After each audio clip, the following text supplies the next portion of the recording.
Hey violins, this is a rundown of the violin one part for the King's Fiddlers by Keith Sharp. Really cool piece in E minor, and a great way to warm up on it would be to run an entire G major scale, actually, 2 octaves. And it's kind of funny that it's E minor and you're running a G major scale, but if you run a 2 octave G major scale in first position, you're going to really cover all the notes in the first violin part.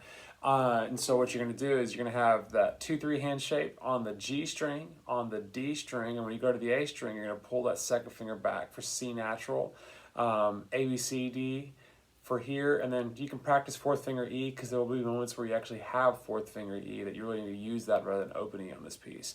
And then when you go to the E string, you have first finger F sharp and low 2 G natural. I think that is your highest pitch. Nope, there's an A. That's right. So third finger A as well. That way you really know what's coming ahead in this entire piece. Even though it is minor, you don't have any accidentals. So running the relative major scale is not a bad idea. As you continue to practice this piece, a couple things to take note of is that when you see measure 5, you have something that says sempre staccato. This means always staccato. So you're going to actually bow more of a marcato style bow stroke throughout the entire piece to really get that short, dry articulation between all the notes. Also, when you're preparing this piece, I'd really recommend one that you listen to the recording online, the actual publisher recording with the music in front of you. This will actually really give you an idea of how all the parts fit together. This is a really fun piece, and I would say it's deceivingly simple. Because when you have your rests, for instance, at measure 25 to 32, this is the moment where you really don't have melody or something actually melodic carrying you through, as well as 9 through 16. It's going to be really important that the rests are played correctly, because the way all the pieces fit, all the pieces like violin 1, violin 2, viola, cello, and bass, the way they all fit together is dependent on how well the students actually play their rests correctly. So practice that, listen to it, watch the music, and also practice it with a metronome. When I play in just a bit, I'm going to have my metronome set to 120 beats per minute. That is the performance tempo for this piece. It is also what I recommend actually working your way up to. If you can't play 120 beats yet, then by all means, play at a slower tempo and build yourself up to that point with the metronome. Once you really get, in my opinion, I would isolate different little spots like 25 to 32.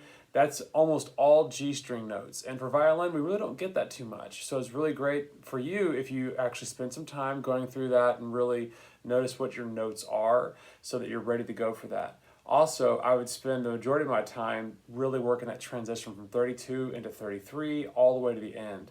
This is a great moment for violin. You're really running the gamut of the first violin, or really the violin instrument in first position. You're going to play E string, A string, D string, G string. You're just running all over the map. And it's a really cool, challenging, and also really fun part of the music to play. So let's see what happens when we switch over to playing. All right, so this is a rundown of the King's Fiddlers, and I'm going to set my metronome to 120 beats per minute. And I'm going to play through the whole thing. Before I begin, mind the dynamics. Make sure that we actually have really soft, small bows for those piano markings at 21 and 29, and that we really bring the bow out to a fuller kind of ride, but not too much bow because we're still staccato. So you can add just a little bit of weight with that first finger, just ever so slightly, to really get a little more edge to those notes at measure 41 as well as 45. So here's my metronome, and we'll begin. 1, 2, 3.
Right. So that's your rundown of King's Fiddlers on Violin 1. Make sure you remember the reminders I gave you about listening to the published recording as well as practicing with a metronome. You might have heard when I was playing through this one that the eighth notes, I know from my own practice, the eighth notes, actually I was starting to rush with the metronome, and I'm sure you're going to hear that on the video as well. But the metronome really helps keep me back in line. And that's something for me to know when I'm practicing with the rest of the group or rehearsing with my ensemble, that I need to really listen to everybody else's eighth notes and lock in my notes with them, and also lock it in with the rest of the group so that we're all playing together. But that's something for me to know, and hopefully for you, you're actually more in line with the metronome. As always, happy practicing and good luck.